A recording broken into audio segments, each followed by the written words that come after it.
Hello, Taurus. Thank you very much for tuning into this week's read. For the main part of the read, I'm using the Animal Wisdom Tarot by Don Brunk, I believe is how you say that. Illustrated by Ola Leola. There's a website for them, cicobooks.com. So if you want to look them up or find information about them, I'm assuming that's the best place to find it. I haven't been on there. At least I don't remember being on there. But I'm guessing. Supportive Oracle Cards, You Are Clairvoyant Oracle Cards by Belinda Grace, illustrations by Elaine Marzin. Website for them, rockpoolpublishing.com.au is an apple, use an umbrella. So go ahead, freeze frame where you need to, if you'd like to, if you want that information. What do we have for Taurus? Bam. I feel like somebody just past ruling or something.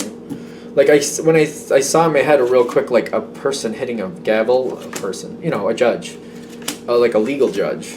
So I don't know who that's for, but somebody passing judgment. Is it going to my benefit? Leave it there.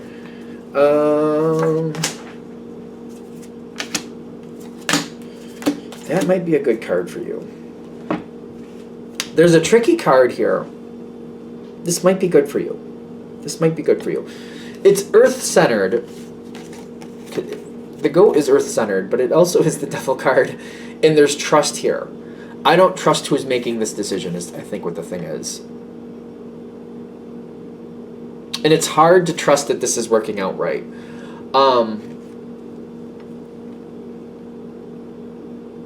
Especially when I get this card. Like, I feel like things are okay, but it's not... I don't feel like I'm enjoying this. The way this is going, the way you're relating to it, it's kind of like, it don't look good to me. It doesn't look right. I want to believe it's going to work out right, but I'm not comfortable with it. And I can't seem to break out of this. I can't break it. I can't change it. So something else has a decision here. And I feel like this is something where I have to step back and go, all right, that's making its own decision. Yeah, this is definitely a situation where it's hard for me to trust that this is for the best. There is healing happening here, but I'm very much getting like the Four of Cups energy. I don't like it, but it will have long-term benefit. I have to get used to it. I have to get comfortable with it. I don't really want to. And this is definitely not working out the way you want it to. I'm getting the Ram, which is the... Emperor card. I don't like how this is working out. I feel like my first initial, if this is really going to hit, whatever the subject is, if it hasn't happened yet, it'll happen within the week. I'm getting week 2 tops. Something happens, somebody makes a decision, I don't like it, and I don't trust that they're making the right decision. I just don't. And at the same time, it seems to be out of my hands. Kind of like, well, I can't live that life for them. I just don't have I can't change it. Whatever it is, it's kind of like that's what they're doing. It's kind of like if you have a relative or a friend and they're moving somewhere and you're like, I don't think that's a good place for you to move to, yet they're doing it anyway, and you're like, I don't think I like it. I don't know if you're making the right decision. I feel like I'm looking back at other decisions they've made, and I'm kind of like, one, I don't like the decisions they've made. But then I also start to realize this could be temporary. There's a little bit of a silver lining here. I don't like this decision, but it could be temporary based on who I'm dealing with. So for now, I feel like I need to roll with it for now, and maybe another opportunity will come later where I can influence that a little differently. Because I feel like it's kind of like waiting it out. There's definitely, you got the Six of Cups coming in. You might just have to wait this out. And you know what? Taurus is definitely patient. That's like a strong suit of Taurus, like waiting something out, waiting out the storm, if you will, because I feel like I need to get across the negativity here. But when I get this seven of branches, which is 7 of fire, I feel like I just gotta wait for the right moment. I don't see it coming forward just yet, but if I think about it, I'm like, wait a minute. Yeah, I'm not a fan of this. But what I know of the situation is sometimes these decisions are not permanent. And if I just keep my eyes open and I keep my eye on the prize here, I just got to pay attention and wait to see when this starts to kind of corrode and bring in something more stable, bring in something more palatable to whatever I'm dealing with here. It's kind of like when you're dealing with a kid and you want them to eat vegetables and you're having a hard time and they're just not eating what you want and they're stealing cookies from the cookie jar and you're like, wait a minute, let me think about this. I just need them to eat the vegetables. I need them to have the nutrients. I want them to be healthy. So I'm losing the battle right now. They're with so-and-so or they're hanging out with so-and-so and they're eating all this candy and crap and I don't like it. But if I think about it, I'll have my time. And maybe I can introduce them to something else like carrot cake, which probably doesn't have enough vegetable in it to say so. I don't know. I don't really know. But like I feel like I can start hiding vegetables and other things where they don't know it. Maybe I could start, chopping up some Brussels sprouts and some other potatoes and I can add them into the hamburgers just enough to where it's there but they don't really understand that it's there. I can get more nutrients, other nutrients I want them to eat without them realizing it. I remember I had relatives that would do it with onions and something else. They would chop it up so fine and add it in. You wouldn't realize it was there, but you were getting the good stuff out of it too. Stuff like that. And I feel like you're kind of like, wait a minute. Let me think about this. Right now, I didn't win today's battle. I didn't win today's battle. But the war is not over. And more battles will come. How do I strategically get ready for this? Because I know what they're going to want. Maybe I could find other ways to add in better nutrients. Now, another thing when I was a kid, like for some reason zucchini bread was really good. That's a vegetable thing. I don't know if it's really healthy for you, but if you put in certain sweeteners instead of sugar, maybe that could go better. You know what I mean? There's kind of like, wait a minute, I know what's going to happen. I know what they want. Maybe I could find a different way to move this around, introduce some new items without them realizing I'm getting what I want out of the situation. And maybe we can kind of have a win-win situation. Because definitely waiting something out and planning ahead, strong suit of Taurus. So it's kind of like, okay, I've got a lot of possibilities here. How do I get the Wheel of Fortune to go in my favor? Because I need to think it through. And I'm getting that spider makes me feel like I need to think it through. I can plan better. Another possibility. This battle, I didn't win this battle. More battles to come. I can do this. I can do this. That's the trick to this. To not over-center on the battle you lost.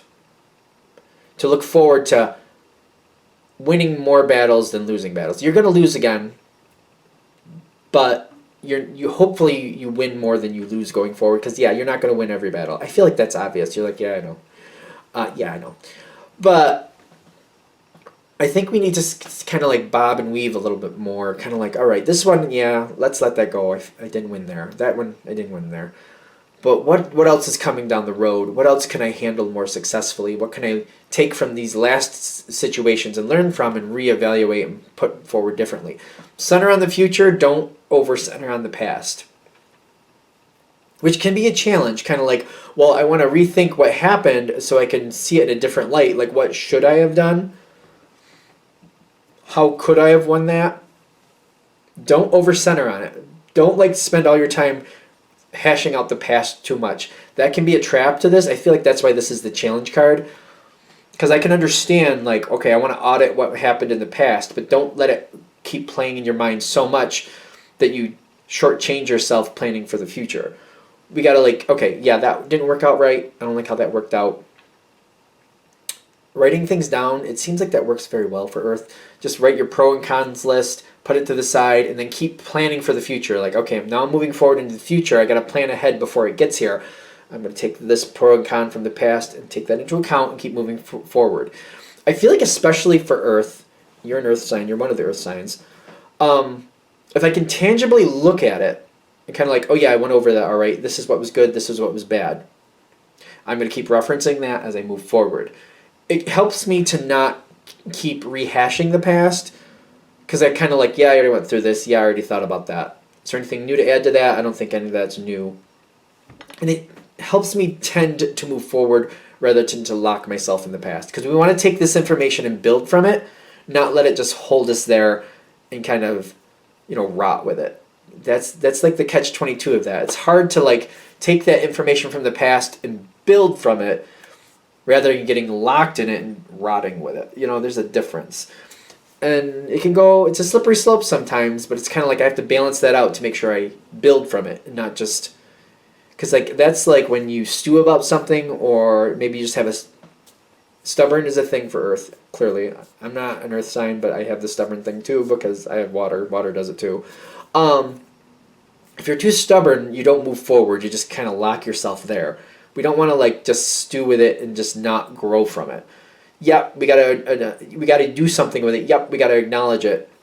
And there's stuff there we don't like, but it's kind of like, all right, instead of letting it hold us in the past, we gotta, grow with it in the future. Find a way to grow that. Like, all right, that's happening. We don't like it. How do we grow with it to make things at least start to change, like beginning of a change?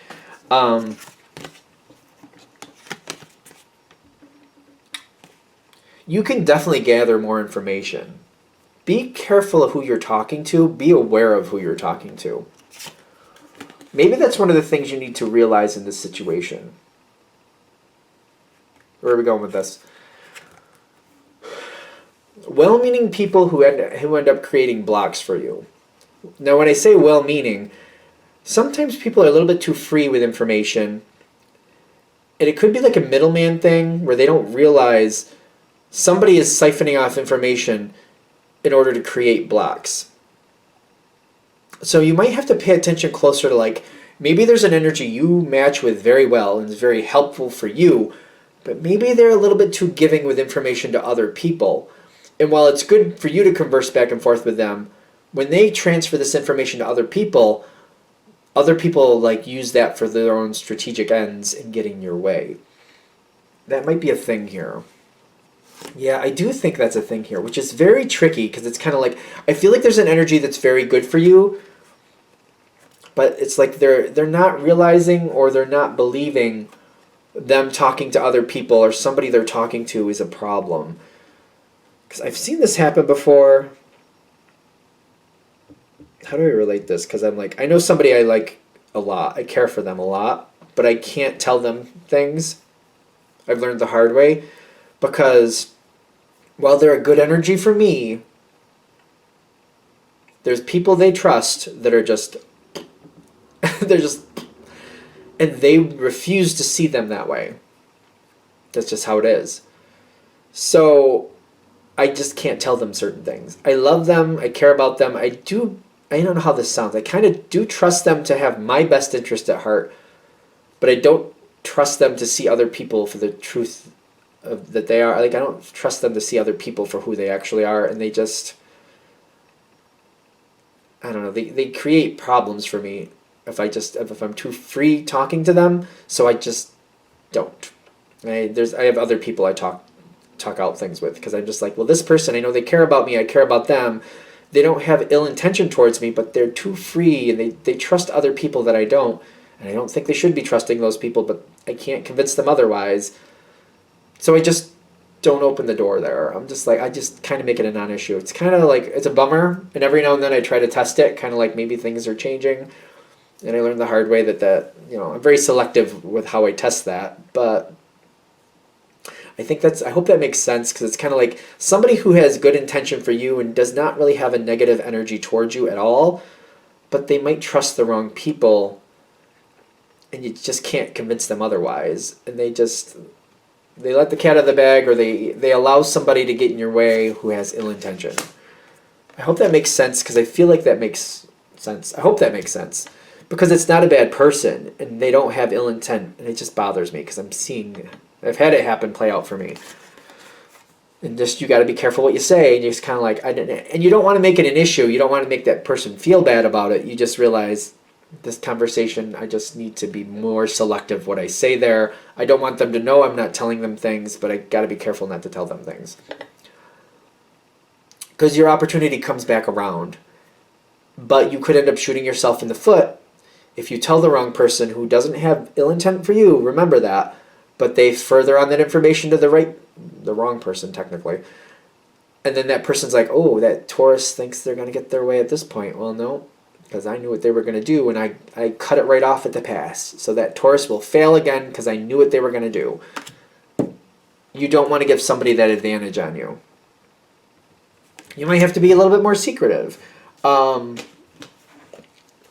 I am seeing this, and I feel like that's why that's there. Because it's kind of like, I don't want to be secretive. I don't feel like I should have to be. But I feel like I might have to be more covert with this. It bothers me, because I'm kind of like, I have to address with myself, people trust people that I don't.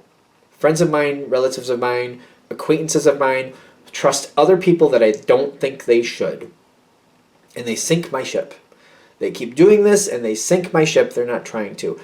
And I don't want to be, I'm not really angry at them, but I realize I can't let them know certain things. And I feel bad about it, but I realize that just the way they view things and the way I view things are different. So I have to keep certain things back from them. The Ten of Wands is, well, no, it's the Ten of Swords, isn't it? Yeah, it's the Ten of Swords. When I start holding back, it bothers me.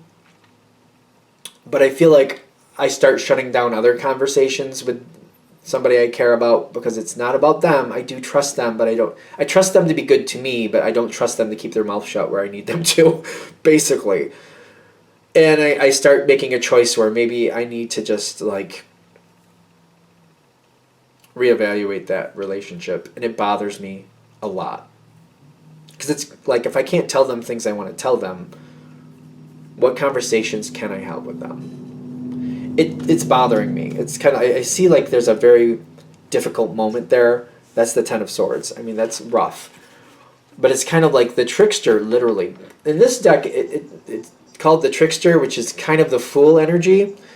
And what I get from that is kind of like somebody's playing a game here.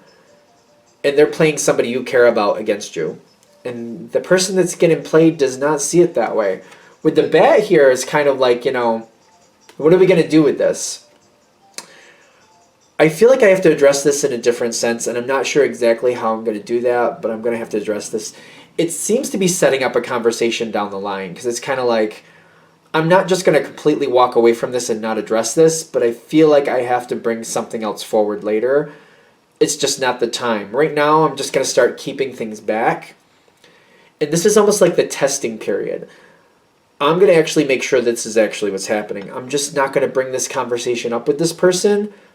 And I'm going to see if I have more success by just not talking with this person. Even though I know this person is not bad for me, I think they're furthering on this information to somebody who is bad for me. And by testing this out this way, I will find out the truth. And if that starts to happen, I'm going to have to bring forth the conversation. It's going to take some time. It's going to take some proof coming forward. I'm going to have to see how it works out. Let's see what really is here. It does seem like that's the hardest part of this reading. Kind of like maybe somebody I care about, I just can't allow them to know certain things because even though they're not ill intent for me, I feel like I have to keep reiterating that. It bothers me. Like they don't have ill intent for you. But they trust somebody they shouldn't. And it's hard to convince them otherwise. And that other person is where the problem is. There's manipulative energy there. I don't think there's anything else positive I can say about that. So I'm going to let that go. So hopefully this makes sense the way it needs to make sense. I'm going to shut this down here. Thank you for watching. If you'd like a direct reading from me, shoot me an email, jamesforastral@gmail.com. That's James the number 4, astral@gmail.com. If you're interested in the donation information, that's below as well. Same email. Thank you for watching, and you have a good day.